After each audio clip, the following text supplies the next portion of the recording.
দর্শক, এটি হচ্ছে যে দাঁতমারা ইউনিয়নের দাঁতমারা গ্রাম, অর্থাৎ দক্ষিণ দাঁতমারা।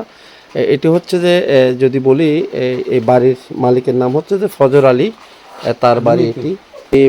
কয়েক বছর আগে ওনার মৃত্যু হয়েছিল। উনি 6 সন্তান নিয়ে, অর্থাৎ মেয়ে সন্তান নিয়ে ওনার স্ত্রী বসবাস করেন।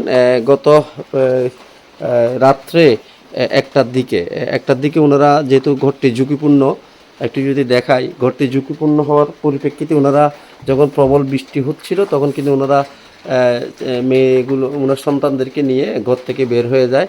এরপরে কিন্তু রাত 2টার দিকে এই ঘরটি প্রবল বর্ষণের কারণে, যেহেতু এটি মাটির গুদাম, এটি ধসে পড়ে। যেহেতু তারা এটি ধসে পড়ার আশঙ্কা করছিল আগ থেকে, তখন তারা বের হয়ে যায়। ফলশ্রুতিতে কিন্তু কোনো ধরনের প্রাণহানি থেকে রক্ষা পায় আপাতত। তো এই ঘরটি উপরে যে তাদের যে টিন, সেটি কিন্তু অনেকটা নষ্ট হয়ে গেছে। উপর থেকে পানি পড়তেছে। অর্থাৎ আপনি যদি একটু নিচের দিকে দেখেন, এখানে নিচে কিন্তু পানি। অর্থাৎ তাদের বসবাসের এখানে কোনো ধরনের পরিবেশ নাই। তিনি এখন তার সন্তান 6 মেয়ে নিয়ে অনেকটা মানবেতর জীবনযাপন করছেন। আমরা যদি একটু দেখাই, এই পুরো ঘরটি কিন্তু বসবাসের অযোগ্য হয়ে পড়েছে। যেহেতু কোনো ধরনের প্রাণহানির ঘটনা ঘটেনি, তিনি কিন্তু এর ধসে পড়ার পরেই কিছু মাল আসবাবপত্র বের করতে পেরেছেন, আর বাকিগুলো কিন্তু মাটির নিচে অনেকগুলো চাপা পড়ে নষ্ট হয়ে গেছে।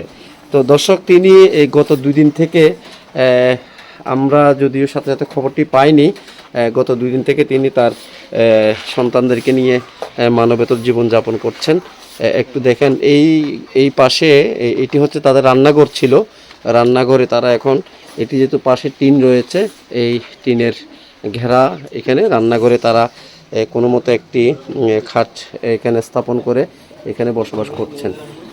এই 2 দিন থেকে তাদের এই অবস্থা, রান্নাবান্না করতে পারছে না তারা।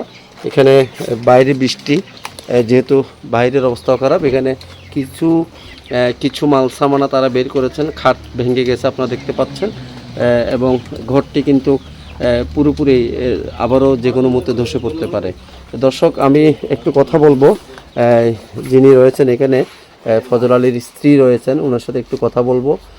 আমরা জানতে চাইবো যে কখন এটি ধসে পড়েছে বা কীভাবে পড়েছে, সেটা আমরা একটু জানতে চাইবো। একটু যদি বলেন, কখন, কয়টার দিকে এই আপনাদের ঘরটি ধসে পড়েছিল? একটা দিয়ে আমরা অল্প অল্প করে যে, তো ভয় লাগছে বাইরে গেছি, 2টা দিয়ে হচ্ছে। এখানে যখন এটা ধসে পড়ছে, তখন কি কোনো ধরনের ক্ষয়ক্ষতি বা আপনার সন্তানদের মধ্যে কেউ আহত বা না, আমার মেয়ের কোনো ক্ষতি হয় না। আপনার কয় সন্তান আছে এখন? 6 জন মেয়ে। 6টাই মেয়ে। আচ্ছা, আপনার স্বামী কত বছর আগে মারা গেছে? 15 বছর। আচ্ছা, মোটামুটি আপনি 6 সন্তান নিয়ে এখন বসবাস করছেন, মেয়ে সন্তান। হ্যাঁ।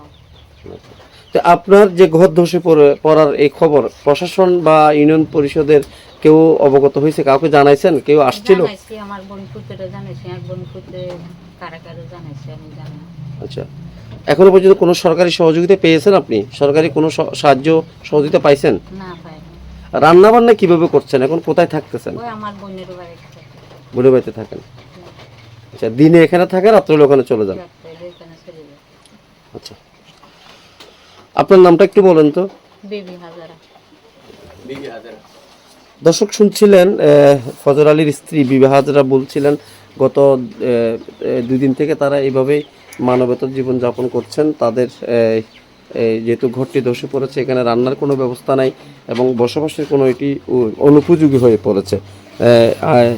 তিনি যেটি আমাদেরকে জানিয়েছেন, স্থানীয় যে প্রশাসন রয়েছে, বিশেষ করে এখন যেহেতু দেশের যে ক্রান্তিকাল, সেই ক্রান্তিকালের ফলে এখানে আমাদের যেহেতু ইউপি চেয়ারম্যান অনুপস্থিত রয়েছেন, পাশাপাশি মেম্বারদের কার্যক্রমও তেমন একটা গতিশীল নেই, অনেকটা স্থবির হয়ে পড়েছে ইউনিয়ন পরিষদের কার্যক্রম। সেই থেকে যদি বলি, তাদের যে তাৎক্ষণিক যে সহযোগিতা করবে প্রশাসনিকভাবে, সে ধরনের কোনো সহযোগিতা তারা পায়নি। উপজেলা প্রশাসন থেকে যে আশ্রয় প্রকল্প খোলা হয়েছে,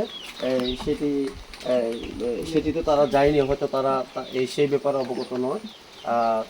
তাদের যে কিছু মাল সামানা বের করেছে সেগুলো কিন্তু তারা বাইরে রেখেছে এবং তিনি তার সন্তান মানবতার জীবনযাপন করতেন।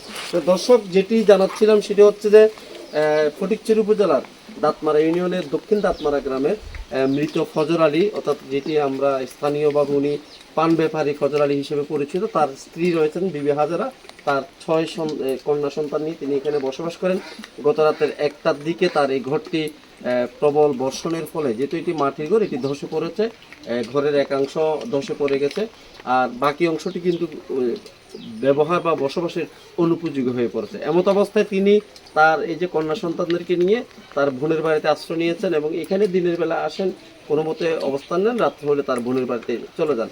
তার এই ঘর মেরামত করার বা পুনর্নির্মাণ করার সে ধরনের তার আর্থিক কোনো সামর্থ্য নেই, যেহেতু তার স্বামী নাই এবং 6 জনেই কিন্তু কন্যা সন্তান, কিন্তু কোনো পুত্র সন্তান নাই। তো তিনি আমাদেরকে যেটি জানিয়েছেন, যদি প্রশাসনের পক্ষ থেকে তার এই ঘর মেরামত বা ঘরটি পুনর্নির্মাণে কোনো ব্যবস্থা করে দেওয়া হয়, তাহলে তার সন্তানদেরকে নিয়ে তিনি স্বাভাবিকভাবে জীবনযাপন করতে পারবেন। আবু মুসা জীবন, গ্লোবাল বাংলা, ফটিকছড়ি, চট্টগ্রাম।